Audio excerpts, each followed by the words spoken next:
जो जंग है ईरान और इजराइल के बीच में वो लगातार जारी है और इस बीच राष्ट्रपति ट्रंप लगातार बयान दे रहे हैं। अमेरिकी राष्ट्रपति डोनाल्ड ट्रंप ने ईरान इजराइल युद्ध में अमेरिका के कूदने के सवाल पर कहा कि मैं ये नहीं कह सकता कि अमेरिका ईरान पर हमला करेगा या नहीं। ईरान ने संपर्क किया है और मैंने कहा कि बहुत देर हो चुकी है। मैंने ईरान से कहा कि 2 हफ्ते पहले बात क्यों नहीं की। ईरान ने कहा कि वो व्हाइट हाउस आने को तैयार है। और इससे पहले भी डोनाल्ड ट्रंप जो बयान दे रहे हैं अपने लगातार, उसमें उन्होंने कहा कि पहले वक्त दिया था ईरान को, उसमें उन्होंने फैसला नहीं लिया, तो उसके बाद फिर ये एक्शन यहाँ पर हुए हैं। अब बड़े सवाल यहाँ पर खड़े हो गए हैं कि क्या अमेरिका सीधे कूदेगा इस लड़ाई के अंदर।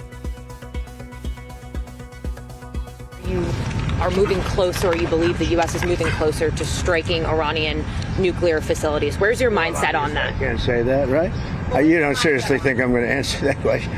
Will you strike the Iranian nuclear component? And what time exactly, sir? Sir, would you strike it? Would you please inform us so we can be there and watch?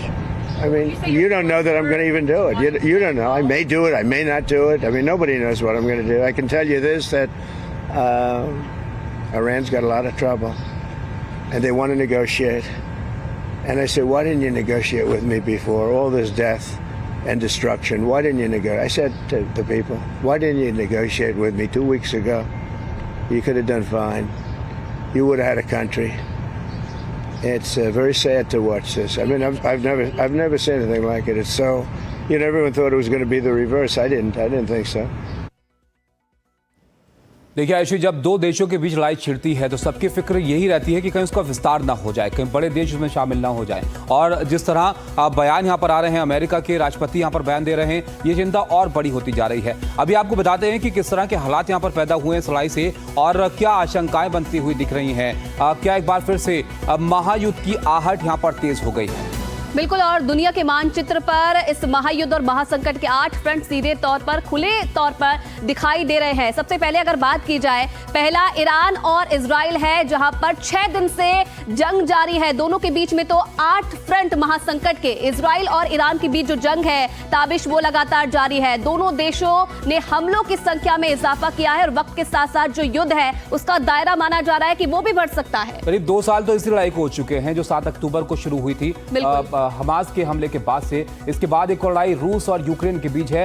3 साल के आसपास लड़ाई को हो चुके हैं, लेकिन अभी तक इसका कोई हल निकलता हुआ यहाँ पर नहीं दिख रहा है। हालांकि इसमें भी अमेरिका मध्यस्थता के दावे अपनी तरफ से कर रहा था, लेकिन कोई बात वहां पर बनती हुई नहीं दिखी। बिल्कुल, और इसके बाद देखिए अगर दूसरे फ्रंट की अगर बात की जाए तो चीन वर्सेस ताइवान, यहाँ पर जैसे माना जा रहा है कि जो दायरा है वो बढ़ सकता है और चीन वर्सेस ताइवान की जो चीजें हैं वो भी अब सामने निकल कर आ रही है। ताबिश, ये साउथ चाइना सी पर विस्तार की जो रणनीति चीन की है, एक उसकी बड़ी वजह यहाँ पर है कि ताइवान के साथ तनाव है चीन का और ये लगातार यहाँ पर बना रहता है और अब भी जारी है। इसके अलावा एक और फ्रंट अगर आपको यहाँ पर हम दिखाएं तो कहां पर तनाव और है, दक्षिण कोरिया और नॉर्थ कोरिया, ये नजदीकी मुल्क है। दक्षिण कोरिया के बारे में सब जानते हैं कि एक अलग किस्म का देश है, और उत्तर कोरिया जिनकी जो बयान है, जिनकी जो बातें हैं, उनकी उस पर पूरी दुनिया की नजर रहती है, अमेरिका खासतौर पर नजर बनाया जाता है और इन दोनों देशों के बीच भी तनाव लगातार बरकरार रहता है और अब भी ये हालात यहाँ पर हैं कि तनाव की स्थिति है।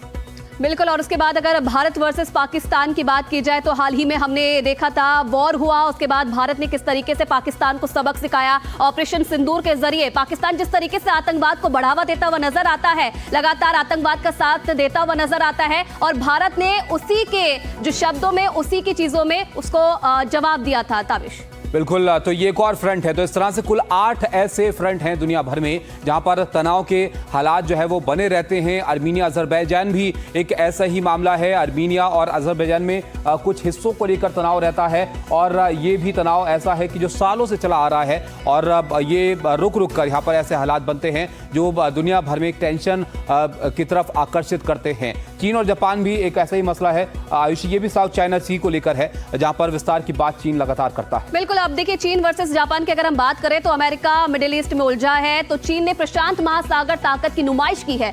जापान के रक्षा मंत्रालय ने बताया कि चीन के फाइटर जेट और हेलीकॉप्टर्स ने 520 बार उड़ान भरी है और लैंडिंग की है।